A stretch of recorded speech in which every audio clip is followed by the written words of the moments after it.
Josita, espérate. Tú sabes que... Amigos, recibimos aquí de una vez a nuestros invitados de lujo. Son fieles aquí en nuestro programa. Ellos son Orbis Beltré de Ateodón y Víctor Medina, quien es pastor y también fiel invitado nuestro de Noticias 50-50. Bienvenidos. Me encanta el programa del día de hoy porque tenemos los verdaderos 50 y 50. Eso es así. Y yo dejo una pregunta en el aire y voy a arrancar con Víctor. ¿Jesús habló en lengua, sí o no? Bueno, primero que todo quiero saludar a la audiencia. Es un placer estar aquí. Como dice Lisbeth, nos saludamos afuera de cámara, claro, en cámara, para la gente. Gracias por considerarnos para estar aquí. A Orbis también, que es un placer debatir con él. Sí. Para responder tu pregunta, yo creo que sí Jesús habló en lenguas. Ahora, ¿qué tipo de lenguas habló Jesús? Si es ahí que está el detalle. Me encantó el documental que acabamos de ver porque creo que fue bien preciso al texto bíblico.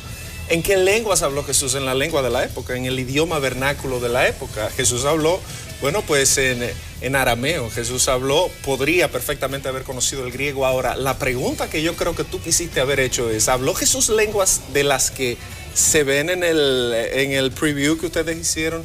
Mi respuesta es yo creo que no. Yo creo que Jesús manejó muy bien el idioma de la época. De hecho, vemos una capacidad de comunicación y una capacidad dialéctica de Cristo que es impresionante. Lo vemos en su facilidad, en su manejo. Dicen los textos que la gente se quedaba admirada de su doctrina. Es decir, tenía una capacidad de hilvanar textos y de hilvanar pensamientos, lo cual produjo un efecto en la audiencia. Entonces, en ese sentido, sí habló un buen lenguaje, algo de lo que los dominicanos carecemos. Sí, pero hablar un buen lenguaje y hablar en las lenguas que se dice por ahí que algunas personas pueden hablar e incluso interpretar. Por eso fui al texto. O sea, Hechos capítulo 2, y por eso reconocí la validez y endoso el documental que... Lo reconoció, es cierto. Que ustedes acaban de poner. La persona, no conozco el nombre, pero creo que fue bien preciso, brevemente. Cuando tú vas a Hechos capítulo 2, que es donde viene el tema del Pentecostés, que es 50 días después de la ascensión o de la resurrección, vamos a ver que hay un derramamiento de lenguaje. ¿Sí? ¿Qué exactamente pasa en ese contexto? Bueno, tú tienes personas del Ponto, de Capadocia, de Galacia, de Bitinia, personas de diferentes lugares. Y la palabra que se utiliza ahí para hablar de lenguas es la palabra glosa, de donde viene glosario. Es el concepto de glosolalia. Entonces, ¿qué tipo de lenguas fueron derramadas ahí? Lenguas vernáculas, lengua que la gente entendía. Era un tema de otros idiomas, pero existentes. Entonces, el concepto no eran lenguas desconocidas. De hecho, el mismo texto nos lleva a ver que la gente se quedaba, oye, pero ellos son de otro lugar y Víctor, nosotros los entendemos. ¿Y tú has escuchado personas que supuestamente están hablando en lenguas? ¿Cómo si yo he escuchado? Yo he escuchado un millón de gente en ese tipo de prácticas. De hecho, cuando yo estaba en otro ministerio, recuerdo que eso era parte de una de las doctrinas cardinales. Hay iglesias cuyos principios se basan en lo que bien decía uno de los Pero previews. ¿tú crees que ellos están verdaderamente comunicándose? Esa sería mi pregunta. No necesariamente. Yo creo que hay un tema... No, porque no tiene que ver con modernismo, tiene que ver con el texto bíblico. De hecho, yo le decía a Orbis, esto es un debate teológico. Entonces, ¿qué está haciendo esas personas que están ahí? Por punto. Yo sé que tienes muchas preguntas, pero sí, el tema es yo quiero saber si tú crees en eso. Bueno, yo creo en todo lo que la Escritura dice. Es decir, lo que este libro dice, infalible, inerrante, yo lo creo absolutamente. Entonces, el debate es teológico porque si verdaderamente esto fuera un don, ¿cómo nosotros lo podemos probar? Entonces, yo no te puedo decir a ti que yo estoy necesariamente a favor de eso. Ahora, si hubiese alguna lengua, que es lo que Pablo está diciendo en 1 Corintios 14, bueno, pues entonces alguien debe interpretarla, porque ¿cómo tú adoras a Dios en un lenguaje que tú no conoces?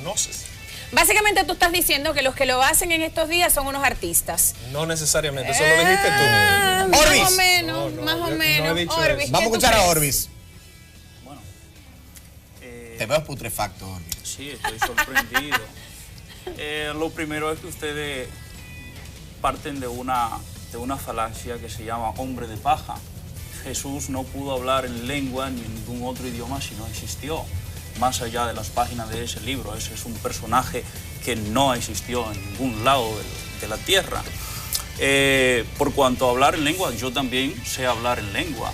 Un niño de 1 año sabe hablar en lengua también. ¿Alguno de ustedes habla ruso? No. Bro, yo le puedo decir que hablo ruso y yo tampoco hablo ruso. Y ustedes me preguntan, dime cerveza en ruso. Yo le digo cualquier cosa y ustedes se lo creen. Si no hablamos ruso, te lo vamos a creer, Exacto. por supuesto. Tienen ustedes un código, un diccionario ruso, español, para comprobar que yo estoy hablando cosas reales. Entonces eso pasa con estos señores que dicen que hablan en lengua. No hablan en ninguna lengua de nada. Charlatanes. Una pregunta, ¿cuál es el beneficio hoy día? Vámonos ahora a lo real. ¿Cuál es el beneficio hoy día de, loco, fulano habla en lengua full? Exacto. ¿Cuál es el beneficio? Vámonos a la iglesia ahora. ¿Cuál es el gran beneficio? Y después yo quiero irme a la otra parte, que me digan ese beneficio. ¿Por a quién? A los incautos. Bueno, mira, el movimiento pentecostal, que yo quiero reconocer algunas cosas importantes, este movimiento le imprime a la iglesia en el año 1901, y el abuelo, como algunos le dicen, del pentecostalismo fue Juan Wesley, fundador del movimiento metodista. ¿Qué le aporta a la religiosidad y al evangelicalismo el pentecostalismo? Le imprimió lo que se llamó el movimiento de santidad, una fe práctica, una vida emocional no tan ortodoxa o tan rectilínea.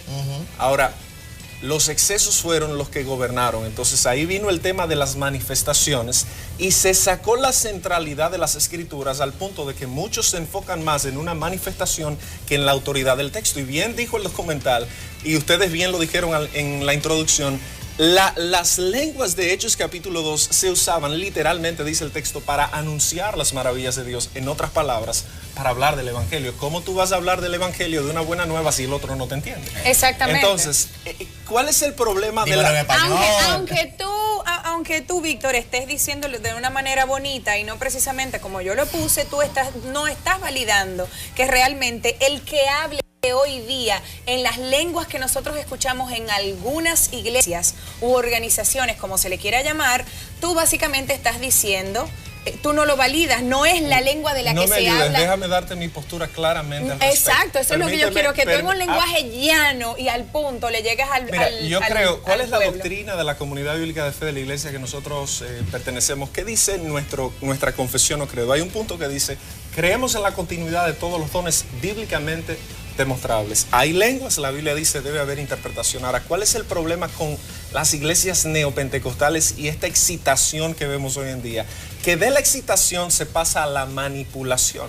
Hay muchos falsos maestros y hay mucho tema de que la prosperidad y de este tipo de movimientos donde la autoridad y la centralidad de las escrituras se saca, entonces ya tú no tienes una vida centrada en la escritura. Tú estás haciendo prácticas que son producto de tu imaginación y no de una vida bibliocéntrica. Entonces, eso no es lo que el Evangelio enseña, no fue lo que Jesús enseñó y no fue lo que la Escritura. De hecho, Pablo, cuando hace la corrección en la carta a los Corintios, y siempre he tenido muchos dilemas con muchos hermanos por eso, Pablo le está haciendo una corrección a una iglesia que estaba enferma. El capítulo 1 al capítulo 3 era una iglesia celosa y dividida.